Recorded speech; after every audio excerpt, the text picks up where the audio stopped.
चाहिए? Higher gravitational force pulls the, ma'am centrifugal force से वो इक्वल हो जाता है। यस, सेंट्रीफ्यूगल फोर्स से वो क्या हो जाता है? बैलेंस हो जाता है, मतलब दोनों फोर्सेस बैलेंस हो जाते हैं। और जहाँ पे दोनों फोर्सेस या मल्टीपल फोर्सेस बैलेंस होते हैं उस कंडीशन को हम लोग क्या बोलते हैं? इक्विलिब्रियम। ठीक है, तो जैसे फॉर एग्जांपल यहाँ पर हम लोग क्या है, जैसे बोर्स थ्योरी और रदरफोर्ड थ्योरी में क्या डिफरेंस आया?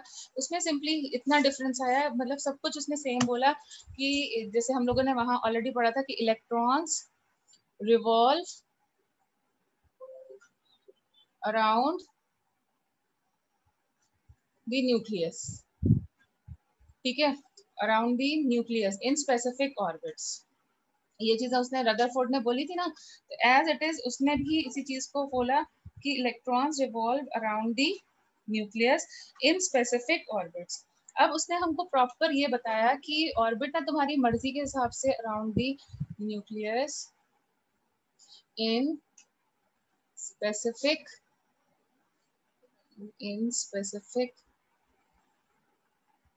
orbits, ठीक है, orbits.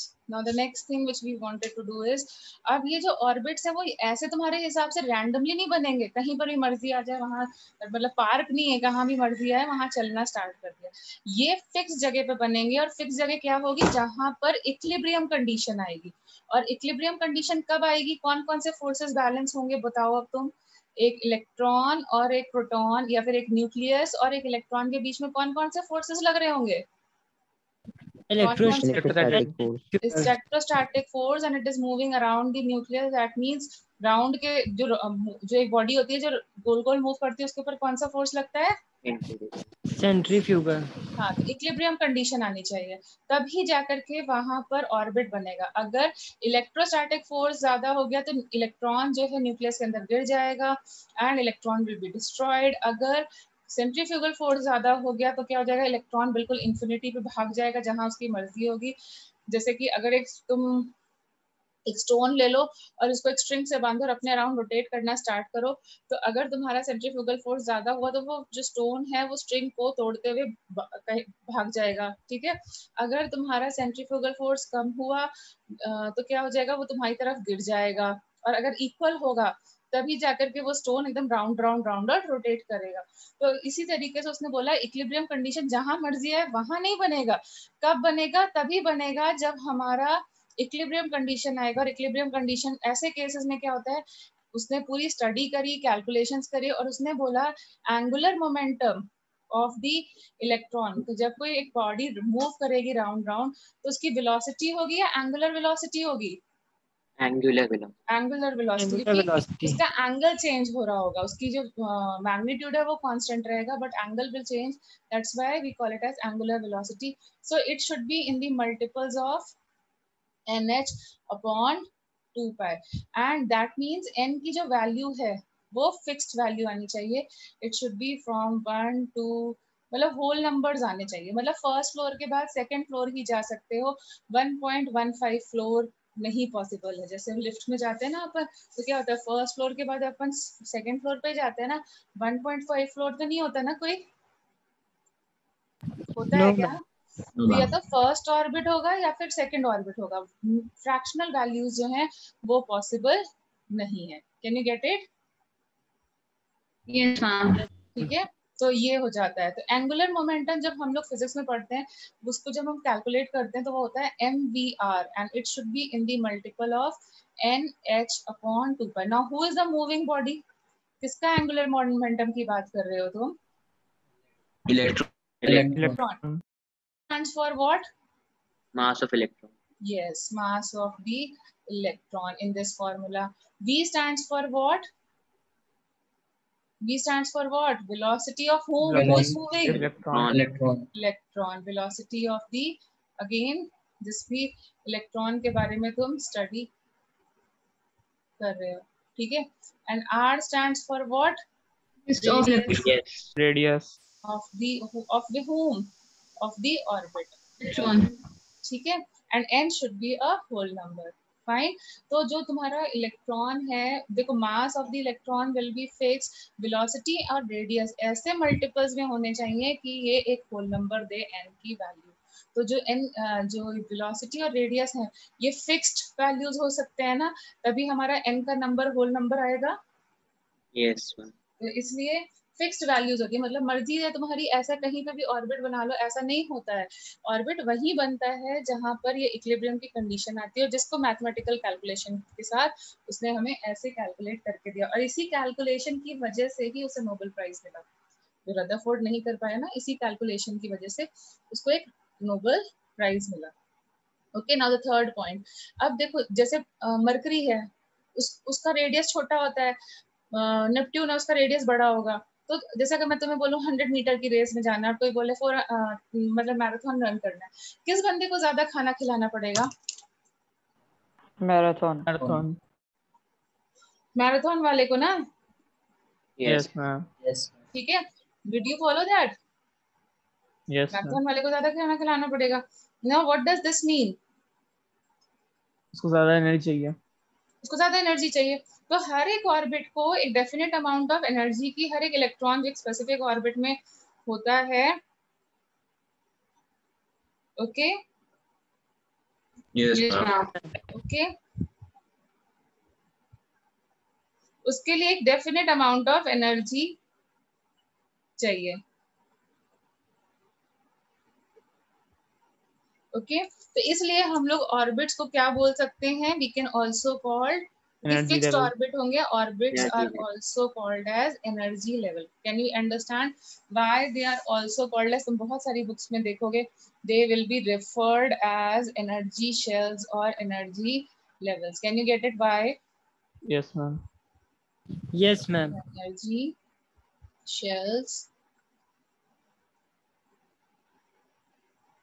और लेवल। Okay fine. अब क्या हुआ? सबसे बड़ा टर्निंग पॉइंट, सबसे बड़ा टर्निंग पॉइंट, मतलब दो मेन पोस्टुलेट माने जाते हैं बोर्ड थ्योरी के। एक तो ये एंगुलर मोमेंटम वाला, रदरफोर्ड ने ऐसे नहीं बताया था कि भाई एंगुलर मोमेंटम नाम की कोई चीज होती है। इसने प्रॉपर कैलकुलेशन किया, प्रूफ किया, और इसलिए बताया, इसीलिए इसको ज्यादा प्रिविलेज दी जाती है, हम जो पढ़ते हैं। फिर उसने सेकंड चीज ये बताई, रदरफोर्ड की थ्योरी क्यों फेल हो गई। उसने बोला था, उसमें ये बोला गया था कि अगर इलेक्ट्रॉन मतलब न्यूक्लियस के अराउंड चक्कर काटेगा तो एनर्जी लूज करेगा, एनर्जी लूज करेगा तो रेडियस छोटा होगा, रेडियस छोटा होगा तो electron will come closer to the nucleus and slowly and steadily it will fall inside the nucleus. But इसने उस पॉइंट को करेक्ट किया, रेक्टिफाई किया बाय टेलिंग अस कि if the electron is in its own orbit, ठीक है, जैसे कि तुम अपने घर में हो, इन इट्स ओन ऑर्बिट, मतलब हर एक इलेक्ट्रॉन को एक लेवल, एक फ्लोर डेजिग्नेट किया गया है, एक एनर्जी लेवल डेजिग्नेट किया गया है, ठीक है। तो अगर इलेक्ट्रॉन अपने खुद के एनर्जी और खुद के ऑर्बिट में होता है, जिसको उसने रेफर किया as which orbit? Stationary orbit. If the electron is in its stationary orbit, what will happen? It will, Not emit energy. yes, it will not emit any kind of that is like any kind of energy is not required. क्यों? क्योंकि वो तो उसने achieve किया है ना bye equilibrium. वहाँ जैसे मून को कोई एनर्जी की रिक्वायरमेंट नहीं है, फिर भी वो रोटेट कर रहा है, अर्थ को कोई एनर्जी की रिक्वायरमेंट नहीं है, फिर भी वो रोटेट कर रहे हैं around the sun. Why it is happening? Because they have achieved that particular equilibrium through other things, ठीक है। तो उसी तरीके से if the electron is in its stationary orbit, it will not emit energy. Ma'am इसी को बताओ। Ground state बोलेंगे ना? हाँ, तुम इसको ground state of the electron भी बोल सकते हो, ठीक है। ग्राउंड स्टेट ग्राउंड फ्लोर पर है, ग्राउंड स्टेट। अब बताओ, तुम आगे जाने के बारे में सोचते हो या पीछे जाने के बारे में सोचते हो? Everyone dreams of going forward और backward, like for example forward. Yes, of everyone thinks of moving up forward. So similarly, जैसे for example this is the nucleus, this is one energy level, तो यहाँ पर रहने के लिए E1 energy चाहिए, यहाँ पर this is another energy level, यहाँ पर रहने के लिए E2 एनर्जी चाहिए, यहाँ पर रहने के लिए E3 एनर्जी चाहिए, यहाँ पर रहने के लिए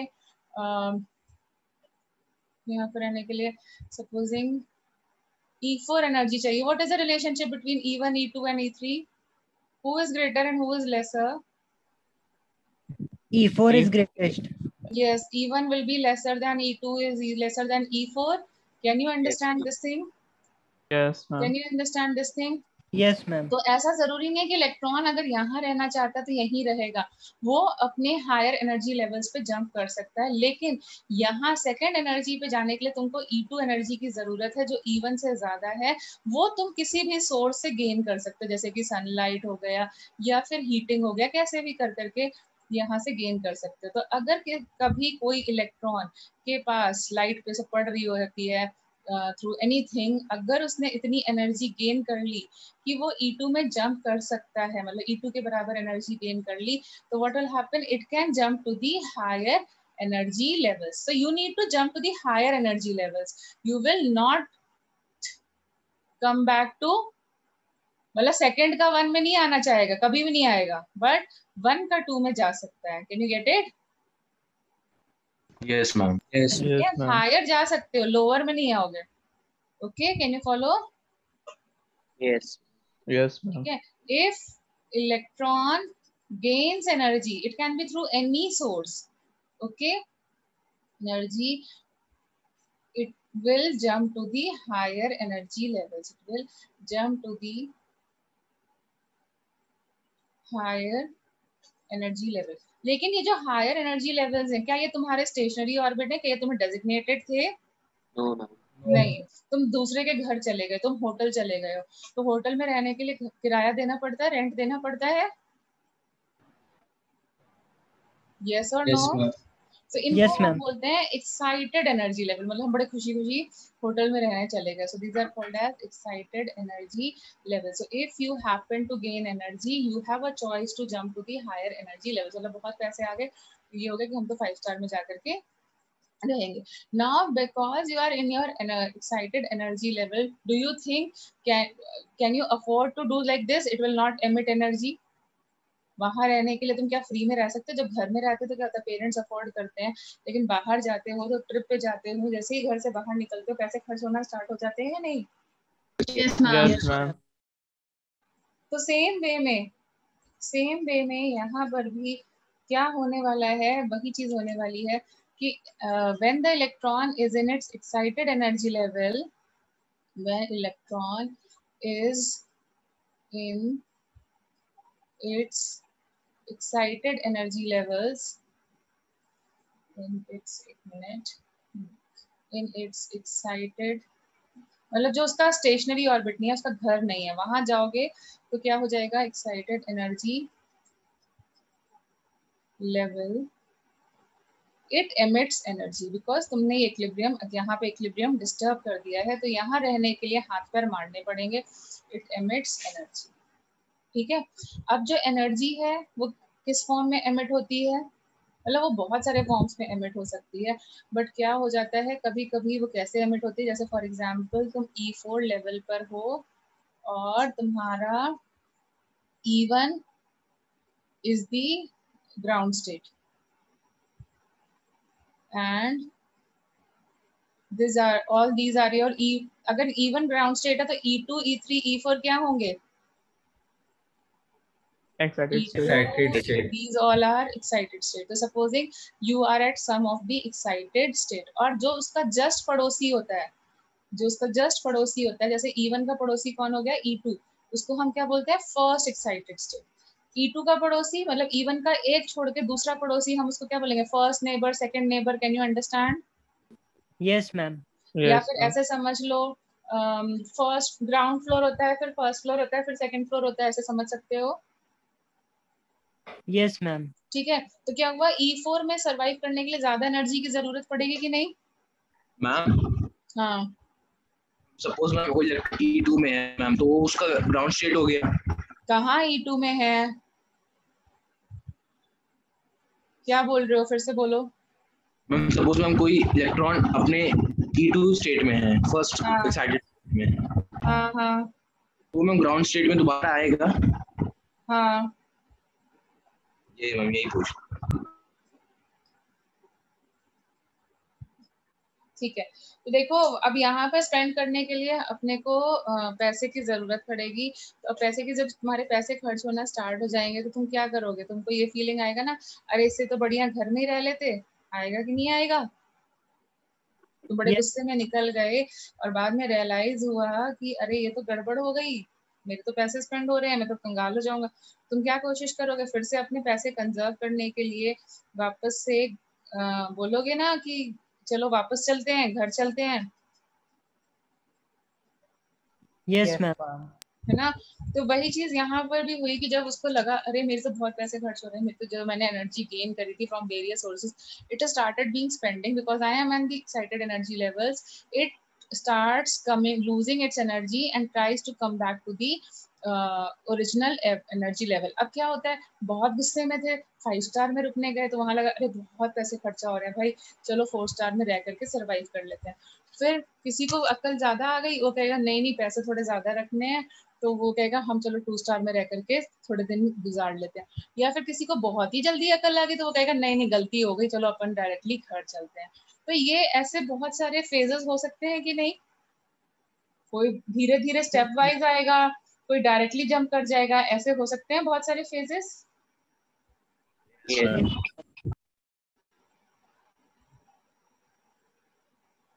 ऐसे बहुत सारे फेजेस हो सकते हैं। तो यहाँ पर क्या होगा, डिफरेंस ऑफ एनर्जी, मतलब E4 पे सर्वाइव करने के लिए जो एनर्जी चाहिए होती है और E1 पे सर्वाइव करने के लिए E1 एनर्जी चाहिए होती है।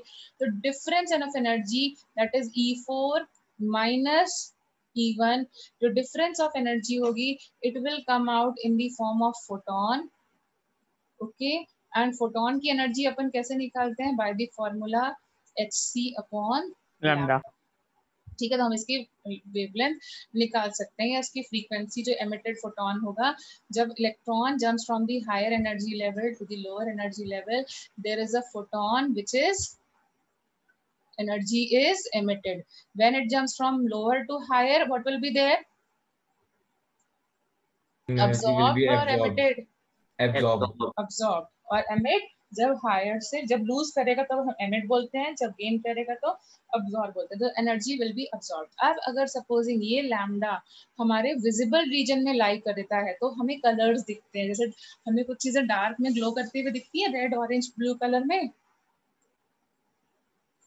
Yes. तो वो क्यों दिखती हैं? क्योंकि वो एनर्जी को एमिट कर रही होती है। मतलब क्या होता है, जैसे तुम्हारे घर में बहुत सारे ग्लो स्टिकर्स लगे होते हैं, नहीं होते, रात में हम लोग लगा लेते हैं, शाइन करते हैं Yes, when, ma'am. यस ठीक है। मैम। तो उनका भी प्रिंसिपल क्या है, उनका भी फंडा क्या है? उनका फंडा ये है कि जब उनके ऊपर लाइट पड़ रही होती है, जब हम लोग लाइट यूज कर रहे होते हैं, उस टाइम पर वो लोग क्या कर रहे होते हैं, अपने सारे इलेक्ट्रॉन्स को क्या करते हैं, higher higher higher energy levels पे सेंड कर रहे होते हैं। Can you get it? They were gaining energy and they were sending their electrons to the higher energy levels. Can you follow this part? Can you follow till Yes, here? ma'am.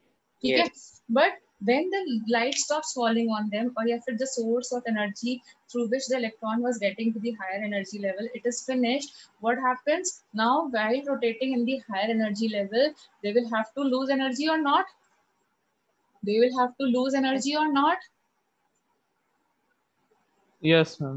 So they start losing energy and they start coming to the lower energy levels. अब इसमें बहुत सारे photons emit होते हैं और जितने photons हमारे visible region में आते हैं हमें वो दिखने लगते हैं। जैसे अगर कोई फोटॉन रेड कलर, उसकी जिसकी वेवलेंथ जो है वो रेड कलर को करस्पॉन्ड होती है तो वो हमें रेड रेड दिखने लगता है।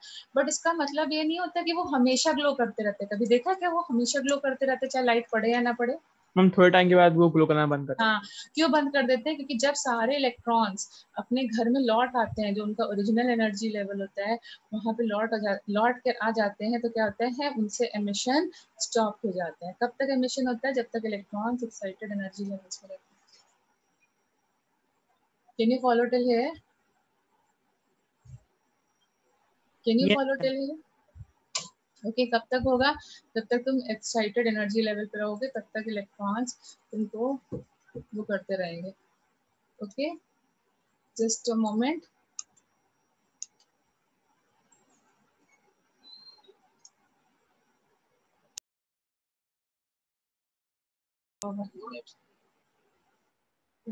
One minute. Okay. Fine. So did you have that principle in your mind now? How does it work? Do you have that principle in your mind now? Yes, How ma'am. does this work? Yes, ma'am. So जब यहाँ से ये जो light मिलती है इसको हम लोग बोलते हैं फ्लोरेसेंस. ये जो लाइट मिलती है फ्लोरेसेंस. तो जो तुम्हारी बुक्स में दिया हुआ है ना वो यही दिया हुआ है कि एवरीबॉडी जितनी भी मतलब जितने भी हमारे आसपास दीवार बेड टेबल चेयर बुक्स वगैरह हैं वो all of them are made up of atoms. Tell me. Yes. Yes, ma'am. Do you agree? All Yes, of them are ma'am. matter. They are made up of atoms. They all will have electrons in various different energy levels. Yes, ma'am. So when the light starts falling on them, they send their electrons to the higher energy level. Same thing होगा. Yes, ma'am. Yes, ma'am. और जब electron light पड़ना बंद हो जाती है तो वो सारे के सारे इलेक्ट्रॉन्स वापस लौट के आते हैं. Yes, ma'am. Yes. वहां पे फ्लोरेसेंस होना चाहिए. लेकिन हमें कुछ ही चीजें ग्लो करती हुई दिखती हैं, बाकी चीजें ग्लो करती हुई नहीं दिखती हैं. Reason? What is the reason? क्योंकि वो हमारी वो एमिट करती हैं. हाँ वो एमिट कर रही हैं बट वो हमारी विजिबल रेंज के बियॉन्ड है. तो हमें कुछ ही चीजें एमिट फ्लोरेसेंस करती हुई दिखती हैं, बाकी नहीं करती हुई दिखती हैं. वो एमिट कर रही हैं मतलब everybody has having absorption and emission spectrum but हमें नहीं दिखता है because our eyes are not sensitive towards every wavelength. Our eyes are sensitive towards a range of wavelength. वो विजिबल रेंज वाली वेवलेंथ है. Can you follow till here? Yes, ma'am. Yes, ma'am. ठीक है. And that is why what is called as black body radiation. मतलब जो body सारे का सारे जितना भी एनर्जी अब्सॉर्ब करे उतना का उतना एमिट कर दे उसको हम बोलते हैं ब्लैक बॉडी. जो तुम्हारे लिए अभी इंपॉर्टेंट नहीं है, फिजिक्स में इंपॉर्टेंट आएगा जब तुम 12th में पढ़ोगे. हमारे लिए क्या इंपॉर्टेंट है? एमिशन क्या होता है और अब्सॉर्प्शन क्या होता है. बस इतना ही चीज इंपॉर्टेंट है. तो every body has a tendency of absorbing energy and sending the electrons to the higher energy level and getting them back to the lower energy level, to the original energy level. But all of them are not visible because हमारी range खत्म हो जाती है. इतनी बात clear हो जाएगी? इतनी बात क्लियर है? Okay. So at excited energy levels, at the excited energy level, what happens? Electron loses energy and jumps to lower energy level. Jumps to lower energy level. ठीक है. So the difference in energy comes in the form of a photon. ठीक है. Difference in energy is emitted as a photon. Can you follow this thing? Can you follow till here? Yes. Yes, ठीक है. ma'am. ठीक है. और jumping क्यों होती है? क्योंकि भाई या तो फर्स्ट ऑर्बिट होगा या सेकंड ऑर्बिट होगा. 1.5 ऑर्बिट नहीं होगा. तो ऐसे नहीं होता धीरे धीरे धीरे धीरे हम जंप कर जा सकते हैं. हम क्या करेंगे? जैसे ही एनर्जी उतनी होगी हम फटाफट जंप मार जाएंगे. Can you get it? Jumping word क्यों यूज कर रहे हैं? धीरे धीरे ग्रेजुअली नहीं आता है, एकदम जंप मारता है. क्यों ऐसा हो रहा है? ये समझ में आया? Yes. Yes, ma'am. ठीक है. तो ये सब उसने हमको कैलकुलेशन के फॉर्म में मतलब प्रॉपर्ली करके दिया. Now did you get the points now? All the points which were being discussed in the last Excuse me, ma'am. class. हाँ. Ma'am, what have you written after lower energy level? Difference in energy is equal to the energy of photon. Okay, ma'am. Is it fine? Yes, ma'am. Because the energy will be coming out in the form of a photon. अभी ठीक है? Yes, ma'am. ठीक है. तो अब देखो इसके basis पर उसने बहुत सारी कैलकुलेशंस करी. ये कैलकुलेशन तुम चाहो तो स्किप कर सकते हो. तुम्हें डायरेक्टली फॉर्मूला याद रखना है. तो क्या कैलकुलेशन करी? कब ऑर्बिट बनेगा? जब इक्विलिब्रियम कंडीशन आएगी. इक्विलिब्रियम कंडीशन कब आएगी? जब कौन से फोर्सेस बैलेंस्ड होंगे?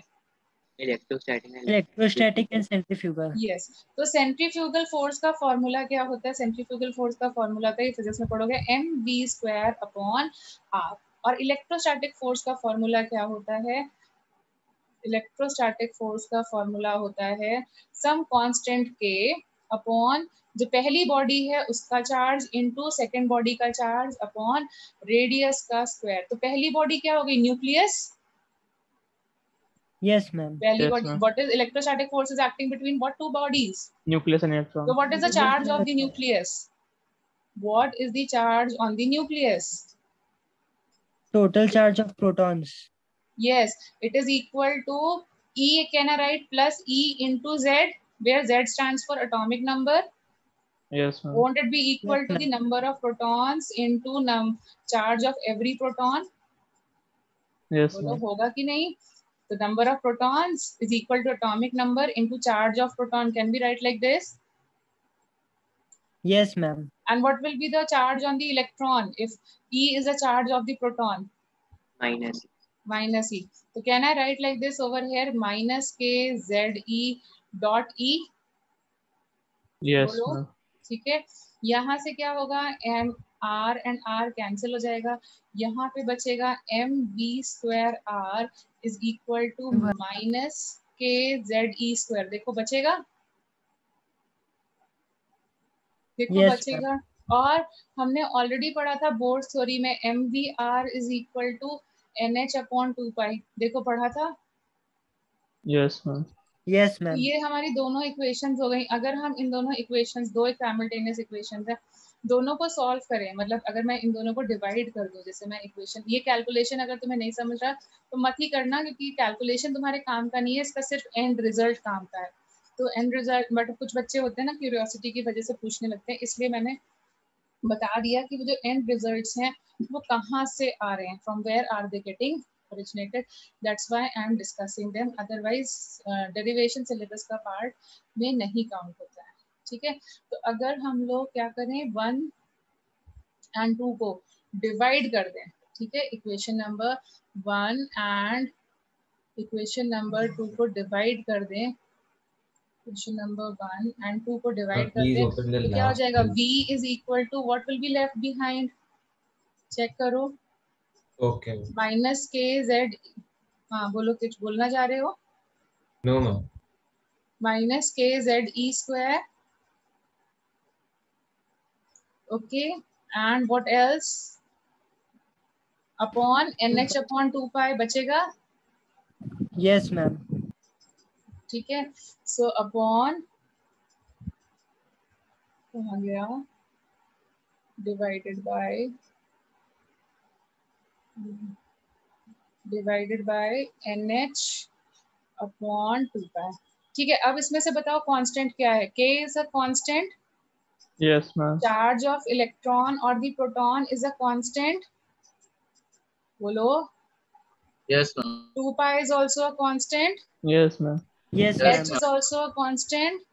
Yes, ma'am. Yes, ma'am. It's constant. So who is the variable? Z and N. Who are the Yes, ma'am. variables? Yes. Only Z and N are the variables. So Yes, ma'am. उस basis पर पूरा उसको solve किया गया, and ये जो constant थे उनकी वैल्यूज निकाली गई. सो द वैल्यूज जब हमने सॉल्व किया, it came out to be 2.18. What is the value? कुछ लोगों के स्कूल में तो ये हो गया होगा. What are the values? Z upon N centimeters per second. Can you get it? Yes, ma'am. ठीक है, तो हमें ये डेरिवेशन नहीं याद रखनी है, हमें सिर्फ ये फॉर्मूला याद रखना है, that if supposing you want to calculate the velocity of the electron in some orbit, what will be the velocity of the electron in any orbit, तो ये फॉर्मूला लगेगा, in nth orbit. Can you follow? Yes, ma'am. ठीक है, सो देखो, जैसे for example मैंने किया, निकालने की कोशिश करी for hydrogen. For hydrogen tell me Z value क्या होगी? फॉर हाइड्रोजन जेड की वैल्यू क्या होगी? 1. What will be the velocity of the electron in the first orbit? So I will write 2.18 into 10 raised to the power 8 into z, that is 1 upon कौन सा, n की value क्या हो गई? 1. सो कितना हो जाएगा? 2.18 into 10 to the power 8. Yes, so this value will be 2.18 into 10 raised to the power. Centimeter per second. I note it as V. Can you get it? इसको मैंने Yes, V से ma'am. डिनोट किया. अब V2 की value निकालो तो कितनी हो जाएगी? 2.18 into 10 raised to the power 8 into 1, क्योंकि Z ये रहेगा, और डिवाइडेड बाय 2 करेंगे. Yes, ma'am. which can be written as v by 2. Yes, ma'am. Check it. It can be written as v by 2. Yes, ma'am. अगर मैं 2.18 को उसको v से रिप्रेजेंट कर रहे हैं तो इस can be written as v by 2. Yes. Do you agree? So tell me yourself, v3 को लिखना चाहोगे तो अब कैलकुलेशन समझ में आ गया है. अगर वेरियस अदर ऑर्बिट्स को निकालने के लिए बोला जाए तो तुम्हें कैलकुलेशन समझ में आ गया कि कैसे निकालना है. Yes, ma'am. Yes, ma'am. Yes, ma'am. तुम्हें z की वैल्यू कहाँ पुट करनी है, n की वैल्यू कैसे निकालनी है. Can you follow all this? Yes, ma'am. Can you previous slide? 1 minute. So अगर हमें v3 मतलब थर्ड ऑर्बिट के लिए निकालना होगा तो हम क्या बोलेंगे v3. फोर्थ ऑर्बिट के लिए निकालना होगा तो I can say V by 4. v by 4. बाकी कैलकुलेशन तुम खुद से कर लोगे. See the first slide. Ma'am, is that ma'am? Yes. Ma'am, Z. Be Ma'am, here louder. Z stands for ma'am Z. Ma'am, See in the atomic last number. slide, z stands for what? Ma'am, electron. Ma'am, electrons. What electrons? Atomic number. Yes. Can you get it now? Yes, ma'am. ठीक है. तो यहाँ से देखो, यहाँ से खुद ही देख लो. मतलब it is directly telling you that Vn is inversely proportional to the number of orbit or not. Yes, ma'am. So that is why can we say कि V1 की वैल्यू ज्यादा होगी as compared to V2, then V3, then V4. Yes, ma'am. What Yes, does ma'am. this tell you? That as you move away from the nucleus, as we move away from the nucleus, velocity of the electron decreases or not? Yes, ma'am. Away from the, as we move. What is the Okay. first word before a? Please be louder. You are not audible. And what is the first word before as? What? That is. Okay, ma'am. From the nucleus, velocity. Is it not working? 1 minute. Velocity of the electron in the orbit decreases. Can you follow that? Can you follow that? Yes. Acha. Yes, ठीक है. Similarly, if I want to calculate, supposing for helium ion, we want to calculate for helium.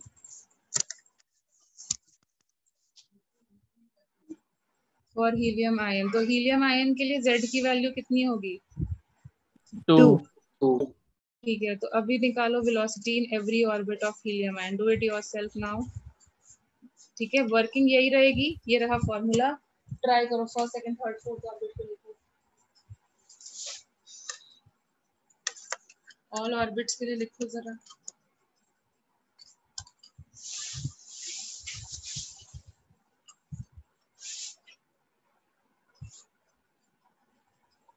हो गया? Yes, ma'am. Done, everyone? So tell me Yes, for the first orbit, it will be what? You will write 2.18 into 10 raised to the power 8 into 2 upon 1. जिसके लिए क्या हो गया? 2v. Can I write it as 2v? Yes, ma'am. 2v. V2 के लिए क्या लिखोगे? V. Only v. V. तो देखो अभी भी वो बात तो सही चल रही है कि V1 is greater than V2 is greater than V3 is greater than V4 Yes. for an Yes, ma'am. element. Yes. Yes. पहले मैं कंप्लीट कर दूं तब तुम मुझसे एक्सक्यूज ले लेना. Can I complete it first? What I want to say? अरे Yes. say yes. ठीक है. Then you tell me your doubt. Okay. So ये चीज तो क्लियर हो गई कि एक पर्टिकुलर एलिमेंट के लिए V1 जो है उसकी वैल्यू ज्यादा होगी. मतलब पहले ऑर्बिट का इलेक्ट्रॉन फास्ट मूव करेगा then other orbits. See, Mercury takes 88 days to travel around the sun if you know that. And Earth Yes. takes 365 days. तो किसकी velocity फास्ट है? Mercury. Mercury. तो यही तो चीज हम यहाँ पे समझ रहे हैं मैथमेटिकली. Yes, ma'am. ठीक है. अब से क्लियर हो गई मेरी बात? Yes, ma'am. हाँ, अब तुम अपना डाउट बोल दो. बोलो, किसी ने कुछ बोला था ना, excuse. Okay, so can I say like this, Vn is directly proportional to Z, मतलब हाइड्रोजन का जो पहला इलेक्ट्रॉन होगा, जो पहले ऑर्बिट में घूम रहा होगा, वो स्लो होगा, हीलियम का फास्टर है। तुम अगर फिर से चेक करोगे तो लिथियम का लिए क्या हो जाएगा, for lithium what will be the velocity of the electron in the first orbit? 3v. 3v. So can you check it, as the atomic number increases, the velocity of the electron also increases? Yes, ma'am. Yes, Can you ma'am. follow that? Yes, ma'am. Can you follow till here? Yes, ma'am. ठीक है, अब देखो क्या हुआ। अब उसके बाद में उसने क्या किया, इस पूरी वैल्यू को इस वाली इक्वेशन में पुट किया, MVR is equal to NH upon 2 pi में पुट किया। ठीक है, तो R की वैल्यू निकाल सकते हैं, R की वैल्यू निकाल सकते हैं कि नहीं निकाल सकते हैं, निकाल सकते हैं कि नहीं निकाल सकते हैं। ये जो V की वैल्यू आई है, इसको यहाँ पे पुट करें और यहाँ से R की वैल्यू को निकाल सकते हैं कि नहीं निकाल सकते हैं। Can you solve this? Yes, ma'am. तो जब उसने R की वैल्यू को निकाला, फिर उसने क्या किया, कांस्टेंट टर्म्स को एक साइड रखा, वेरिएबल टर्म्स को एक साइड रखा, तो उसको एक जो फॉर्मूला डिराइव, अभी तुम्हारा होमवर्क है, तुम करके देखना। ठीक है, तो what will it come, it comes that radius, R represents radius of the electron in orbit. Does it represent और नॉट? Yes, ma'am. सो ये सब कुछ आया, कांस्टेंट के जितने टर्म्स आए थे उनकी वैल्यूज को कैलकुलेट किया गया, सब कुछ किया गया। So what is the radius of the electron, it comes out to be 0.529 into n square upon z, और ये जो वैल्यू है इसके यूनिट्स क्या रहेंगे, एंगस्ट्रॉम्स। यू नो एंगस्ट्रॉम्स के बारे में आइडिया दिया था मैंने, 10 to the -10 meter. और Yes, ma'am. कन्वर्जन्स भी सिखाए थे। Yes, ma'am. Yes, ठीक है, ma'am. so this will come out to be this. So what does this tell you? Radius is directly proportional to n square. भाई nucleus के पास रहोगे तो रेडियस कम रहेगा, न्यूक्लियस के दूर चले जाओगे रेडियस ज्यादा चाहिए कि नहीं चाहिए। मरकरी का जो ऑर्बिट का रेडियस है और अर्थ के ऑर्बिट के रेडियस में डिफरेंस है कि नहीं है? Yes, Yes, ma'am. ma'am. ठीक है, and this can be proven mathematically also. So we if you prove mathematically, वो भी हम देख लेते हैं। तो अगर हम मैथमेटिकली प्रूव लिखना चाहते हैं, for example you want to see the mathematical proof, so again we will do it for hydrogen. So hydrogen के केस में Z की वैल्यू क्या हो जाएगी? 1. 1. ठीक है, so what will be the radius of the first orbit? It will be 0.529 into 1 का square upon 1, Yes. and supposing I call it as R, then what is the radius of the second orbit? 0.529 into 2 का square, देखो 4. Check करो। 4r. Yes, so it will be what? Supposing 4 times. Yes, so will it be 2 square R? ठीक है, फिर उसके बाद देख लो R3 का ये करोगे तो कितना आ जाएगा? 9R. 9r. Yes, it is coming out to be 3 का, एक मिनट, 3 का स्क्वायर R। ऐसे ही R4 करोगे तो कितना आएगा? 16. 16r. 16R. 16R. 16R। ठीक है, so what does it tell you? That as you move away from the nucleus, isn't the orbit increasing? Yes. Yes, Is it ma'am. fine? Yes, ma'am. R1 is lesser than this and so on. ठीक है, then दूसरी चीज क्या बता रहा है कि देखो R1 और R2 के बीच में कितने का डिस्टेंस आ रहा है? R1 और R2 के बीच में, मतलब अगर तुम्हें R2 minus R1 करने को बोला जाए तो what will be the difference? 3r. 3R. 3R. Can you get it? यहाँ और इसके बीच का डिफरेंस 3R है। इनके और इनके बीच का डिस्टेंस कितना है? 5r. 5R. 5R। और इसके और इसके बीच का डिस्टेंस 7r. 7R. और ऐसे ही सो ऑन करके देख लो। So you will find that R2 minus R1 is lesser than R3 minus R2 and then is lesser than R4 minus R3. Can you follow? Ma'am 80 बन जा रहा है। Yes, What? ma'am. मैम 80 बन जा रहा है। भैया AP के लिए सेम डिफरेंस होना चाहिए, स्क्वायर नंबर्स के लिए सेम डिफरेंस नहीं आ रहा है। देख लो जरा, Yes. मेरी मैथ्स कमजोर है बट तुम्हारी तो सही है, तुम देखो जरा, सेम डिफरेंस आ रहा है क्या कंसेक्यूटिव टर्म्स में? No, ma'am. No, ma'am. No, फिर ma'am. कैसे Sorry. एपी हुई? ऐसे ही कुछ होता है ना AP? Yes, ma'am. D same होगा. Yes, ma'am. नहीं है यहाँ ये पे. एपी नहीं हुए ना? No, No, ma'am. ma'am. No, ma'am. नहीं है ना? पक्का समझ गए कि है? मुझे भी Yes, बता ma'am. दो, मैं भी समझ करेक्ट गए. कर लूंगी। ठीक है, डाउट क्लियर हुआ? So what I Yes, ma'am. mean to tell you that as you move away from the nucleus, as we move away from the nucleus, the distance between consecutive orbits also increases. Away from the nucleus, the distance between consecutive orbits increases. What is it? Distance between consecutive, जो पड़ोसी orbits हैं वो भी increase कर जाता है. Consecutive orbits जो है वो क्या हो गए? इंक्रीज कर गए. increases. ठीक है, मतलब supposing this is the nucleus, if I say, so if this is my nucleus,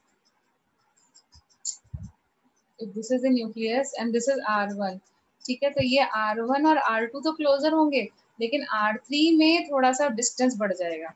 R4 और R3 में जो डिस्टेंस है वो कंपैरेटिवली और बढ़ जाएगा. समझ में आ रही है मेरी बात? Yes, ma'am. R4 and Yes, ma'am. R5 के बीच का जो डिस्टेंस है वो कंपैरेटिवली और ज्यादा बढ़ा जाएगा. You can see that mathematically also. Am I clear with that? Yes, ma'am. We can see that mathematically also this is happening. Is it fine? ये गैप जो है ये इंक्रीज कर रहा है. Yes, ma'am. ठीक है, जब तुमने वो पढ़ा था ना, पीरियोडिक टेबल पढ़ा था last year. Yes, ma'am. So when you move from left to right, what happens to the atomic radius? It increases. Increase. What happens to the atomic radius? Atomic radius increases. Decrease. Left to right. Decrease होता है. Ma'am, decreases. Increase या decrease? I या D? Decrease. MD. By. And because nuclear charge increases. Yes. तो वो भी हम इसको, उस पार्ट को भी हम यहाँ मैथमेटिकली प्रूव कर सकते हैं. सपोज तुम वहाँ सेटिस्फाइड नहीं थे, टीचर से पूछा, टीचर ने डांट के भगा दिया, चलो ठीक है तुमसे नहीं, हम इतना ही पढ़ाएंगे, उसके आगे नहीं पढ़ाएंगे. तो अब उसका भी रीजन तुम यहाँ मैथमेटिकली देख सकते हो. कैसे देख सकते हो? उसके लिए तुम क्या करो, अब जैसे हाइड्रोजन का एटॉमिक रेडियस कम होगा या हीलियम का? हाइड्रोजन का कम होगा या हीलियम का? Hydrogen. हीलियम. ठीक है, अब चेक कर लेते हैं कैसे, क्योंकि हीलियम के पास ज्यादा इफेक्टिव न्यूक्लियर चार्ज है, तो कैसे कम होगा वो चेक कर लेते हैं. अब R1 फॉर हीलियम लिखो तो क्या लिखोगे? 0.529 पहले ऑर्बिट का निकालना है, तो इंटू 1 का square and upon Z, and Z की वैल्यू है 2. देखो, isn't it coming R/2? Yes, ma'am. Yes, So ma'am. as atomic number increases, radius of the orbit decreases or not? Check करो यहाँ से. Yes, ma'am. Yes, ma'am. Radius of the same orbit, मतलब 1 और 1 के बीच में compare करना है. ठीक है, तो radius of the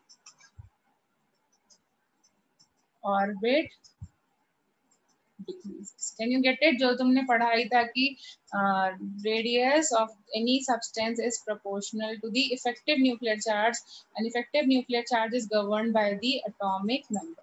can you follow till here? Ma'am ये नोबल गैस के लिए भी प्लीज वैलिड बी है. Louder, you are not audible. Ma'am ये नोबल गैस के लिए भी वैलिड है. नहीं, ये वैलिड तो नहीं है, बट एक तरीके से नॉर्मल केसेस के लिए वैलिड कर सकते हैं हम लोग. Okay ma'am. ठीक है, fine. Yes ma'am. Any problem till here? No, any ma'am. Problem till here? No, ma'am.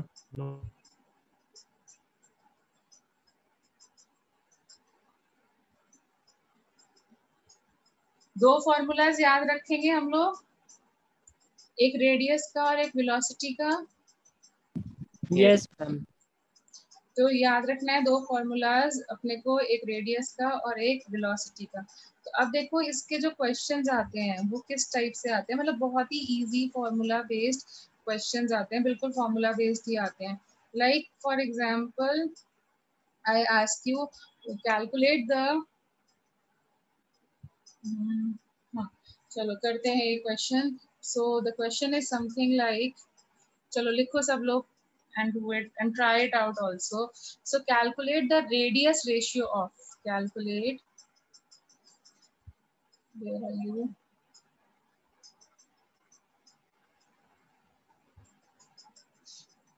calculate the radius ratio. You understand what is radius ratio?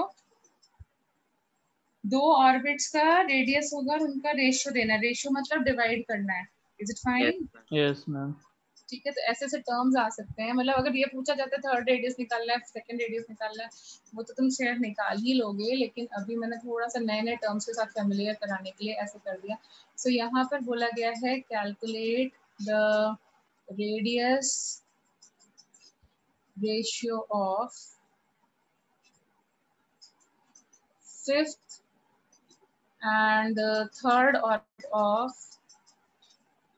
third orbit of helium ion. Try करो जरा.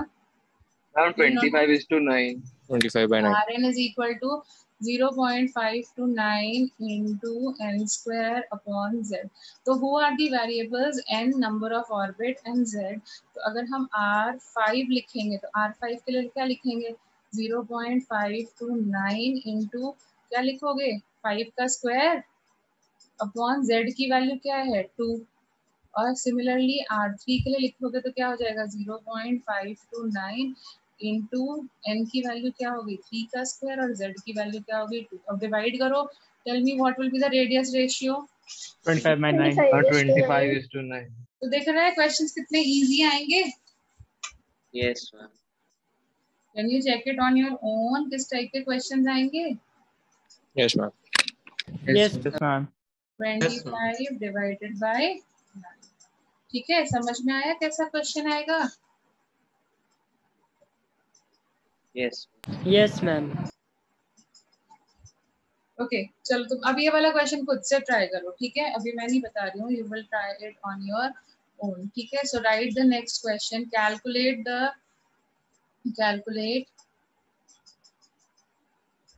The radius ratio of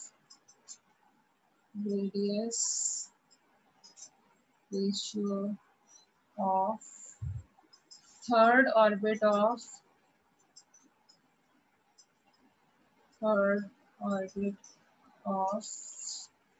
lithium ion and hydrogen atom. Try करो जरा. And for your information, I am giving you 0.529 into, अभी याद नहीं हुआ होगा ना फॉर्मूला, इसलिए मैं लिख देती हूँ, n square upon z. Try करो.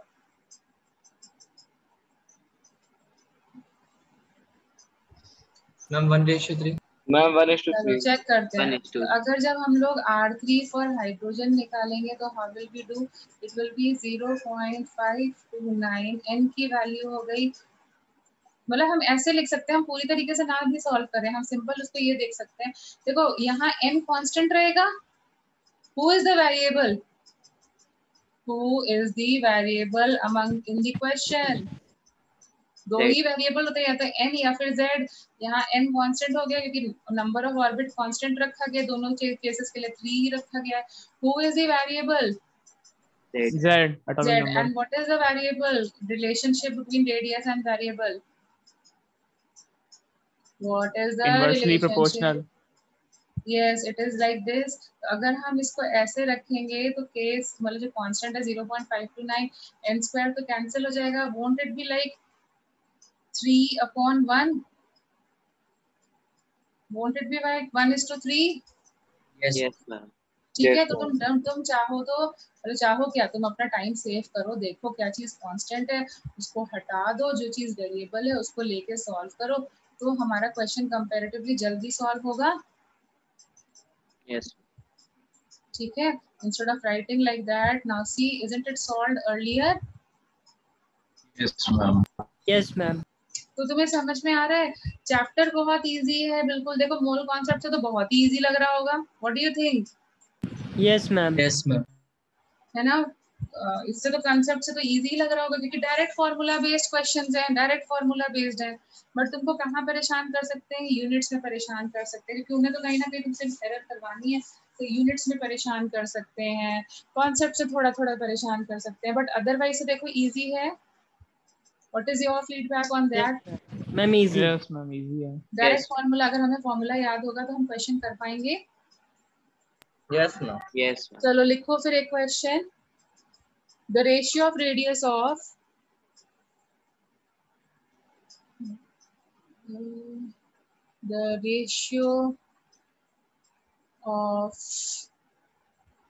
radius of Bohr's orbit of lithium, of two Bohr's orbit, of कोई भी दो different Bohr's orbit है, of moving, हाँ, is 1:9, ठीक है, of कोई भी two Bohr's orbit है, of two Bohr's orbit of lithium ion is 1:9. Okay, now you have to give me the nomenclature of the radius. You have to tell me वो कौन से radius है, identify करो, nomenclature बताना है, मतलब are they K and L? You know what is the nomenclature of the orbit? Yes, ma'am. Yes, ma'am. K and M है, या फिर L and N है, या फिर इनमें से कोई कॉम्बिनेशन नहीं है, none of these.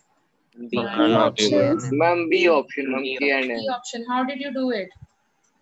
1 and 3 square. Ma'am, 1:9 is 1/3. Yes, we That's my first already answer. know that Rn is proportional to n square, because एक ही चीज है तो z फिर से कांस्टेंट हो गया कि नहीं हो गया? Yes, ma'am. ठीक है, तो कोई भी जो रेडियस था Rm upon Rn will be equal to m का स्क्वायर अपॉन n का स्क्वायर, और यहाँ वैल्यू दी हुई है, इट इज 1/9। तो m की वैल्यू क्या हो गई? 1, और n की वैल्यू क्या हो गई? 3। हुई कि नहीं हुई? तो फर्स्ट ऑर्बिट को अपन क्या बोलते हैं? K. K shell, isn't it? First orbit is called as the K shell, and third orbit is called as the, M. M. so is it fine? Yes, ma'am. It is called as the M shell. तो कौन सी relationship सही बनेगी Option B. अगर हमसे बोला जाए? तो दिख रहा है क्वेश्चंस कितने इजी रहेंगे? Yes, ma'am. ठीक है, तो आज क्या करना है तुमको? आई थिंक तुम्हारा क्लास शॉर्टली अभी नेक्स्ट होने वाला है ना? Yes, ma'am. कब है नेक्स्ट क्लास? Ma'am, परसों. Physics. परसों है ना? Yes. Yes, Yes, ma'am.